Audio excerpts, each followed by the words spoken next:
किसी चीज पे ध्यान नहीं देता है, केवल एक औपचारिकता बना देता है, तो वह स्वयं तो गाली खाता ही है, हमें भी गाली खिलवा देता है।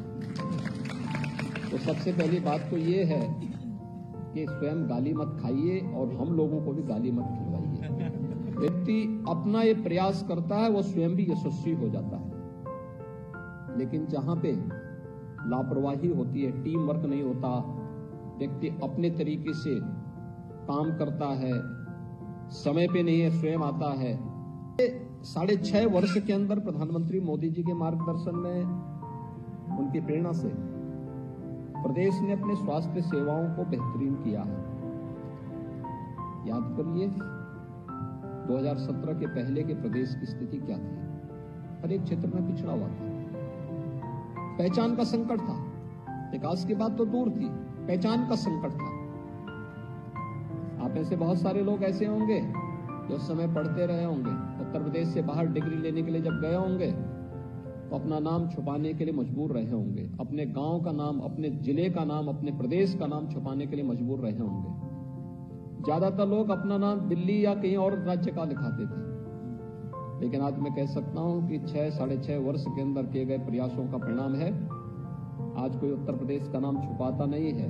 जो नहीं भी होगा वही बोलता मैं उत्तर प्रदेश का रहने वाला हूं। इस दौरान हम लोगों ने उत्तर प्रदेश के अंदर कुछ कदम उठाए हैं, कुछ कार्यक्रम भी किए। अब याद करिए 1947 से लेकर के 2017 तक इन 70 वर्षों में केवल 12 मेडिकल कॉलेज प्रदेश में बन पाए। और अगर हम उससे पहले से देखें कि कुल मेडिकल कॉलेज 2017 तक कितने बन पाए थे, इनकी संख्या मात्र 17 थी। इस दौरान 18 मेडिकल कॉलेज तो क्रियाशील हो गए और 14 नयों का निर्माण हो रहा है, जिसको हम इस सत्र में और अगले सत्र में, जिन पर हम फिर से प्रवेश की प्रक्रिया को वहां भी प्रारंभ करने जा रहे हैं। मेडिकल कॉलेज के साथ नर्सिंग कॉलेज और पैरामेडिकल की भी कोर्सेज प्रारंभ हो, क्वालिटी दी जाए, जिसके बारे में डिप्टी सीएम पाठक जी बता रहे थे कि मिशन निरामया के अंतर्गत एक बड़े अभियान को आगे बढ़ाने का कार्यक्रम चल रहा है। क्योंकि चिकित्सक के साथ साथ पैरामेडिक्स और नर्सिंग स्टाफ की अपनी भूमिका है, वो बैकबोन होता है इस पूरी स्वास्थ्य सेवा का। और इस देश से क्वालिटी सेवा वे दे सकें, इसके लिए एक औपचारिकता नहीं, बल्कि हम इस दिशा में भी बेहतरीन प्रयास कर सकें। यह एक प्रयास प्रारंभ हुआ है और उसी प्रयास के क्रम में आज हम सब यहां पर हैं।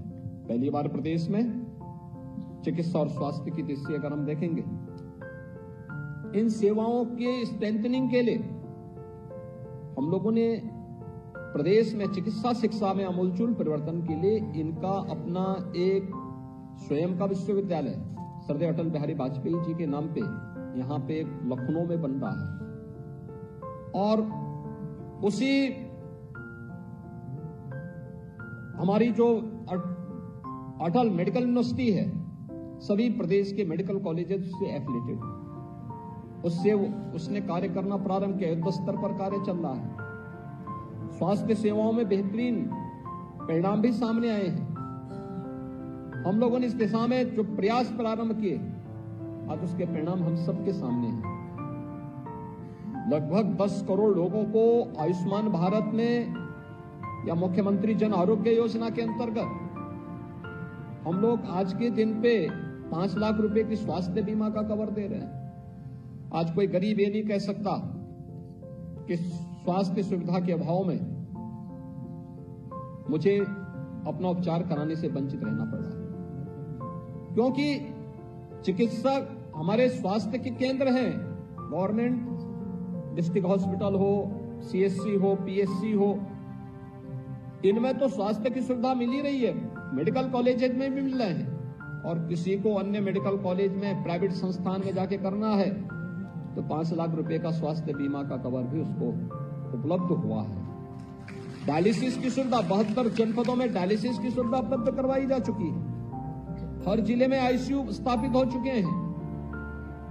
बेहतरीन स्वास्थ्य की सुविधाओं को आगे बढ़ाने के क्रम में 108 और 102 की जो एम्बुलेंस सेवा है उनके रिस्पांस टाइम को भी न्यूनतम स्तर पर लाने के प्रयास किए गए हैं और उसके भी अच्छे परिणाम सामने आए हैं। जब प्रयास प्रारंभ होता है तो परिणाम भी उसी प्रकार से हम सबके सामने प्राप्त होते हैं। आज 2 एम्स भी गोरखपुर में और रायबरेली में कार्य करना प्रारंभ कर दिए हैं।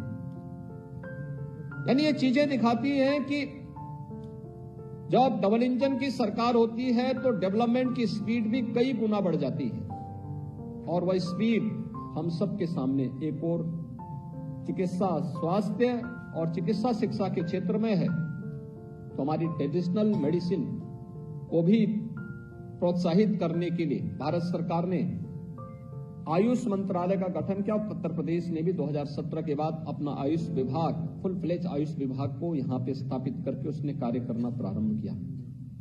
आज आयुष विभाग के पास अपना स्वयं का आयुष यूनिवर्सिटी भी है। आयुष यूनिवर्सिटी के साथ साथ नए कॉलेजेस को भी मान्यता देने के क्रम में हम लोग तेजी के साथ आगे बढ़े हैं। हेल्थ एंड वेलनेस सेंटर की स्थापना हो रही है। तमाम अन्य कार्यक्रमों को तेजी के साथ आगे बढ़ाने के कार्य किए जा रहे हैं। इस क्षेत्र में व्यापक संभावनाएं यूपी में है और उन संभावनाओं को आगे बढ़ाने की दृष्टि से आज यहां पर आयुष विभाग के द्वारा भी कुछ आयुष के जो शिक्षक थे उनकी तैनाती के कार्यक्रम को आज यहां पे संपन्न किया जा रहा है। भाइयों बहनों, महत्वपूर्ण ये है, इसमें प्रिंसिपल का भी तैनाती हो रही है और साथ साथ सहायक आचार्य के रूप में आपकी भी लेक्चरर की भी तैनाती हो रही है। ये सभी लोक सेवा आयोग से चयनित हुए हैं। सबसे पहली बात यह कि चयन की प्रक्रिया पारदर्शी तरीके का होने का परिणाम है कि आज आप राजकीय सेवा के साथ जुड़ रहे हैं। याद रखना, आपकी गरिमा और आपका सम्मान तभी बना रह पाएगा जब आप समय के 2 कदम आगे चलने की सामर्थ्य रखेंगे। Principal head of the institution होता है। मेरा मानना है कि संस्था का हेड जैसा होगा पूरी व्यवस्था वैसे ही होगी।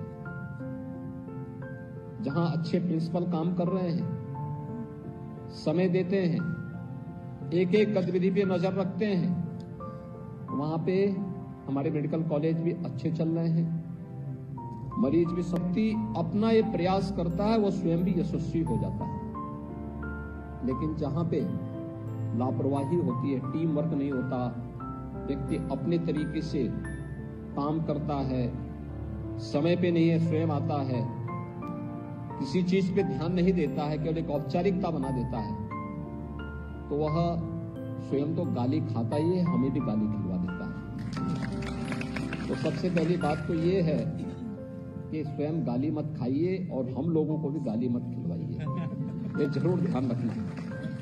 दूसरा, इस चीज को ध्यान रखने की आवश्यकता है कि हम एक लेक्चरर के रूप में जा रहे हैं। आपको क्लास तो लेनी है लेकिन ओपीडी में भी बैठना है। और मैं तो कहता हूं प्रिंसिपल को भी अपने विषय से संबंधित ओपीडी को करना चाहिए।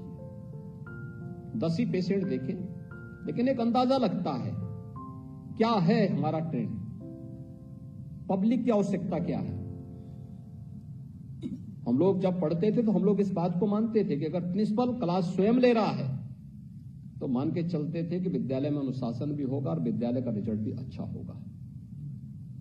लेकिन जब प्रिंसिपल ही लेट में आता था तो मान लेते थे कि विद्यालय तो यानी वो व्यक्ति तो स्वयं अपने जीवन के साथ खिलवाड़ कर रहा है, सभी बच्चों के भविष्य के साथ भी खिलवाड़ कर रहा है और गाली खाता था जीवन में।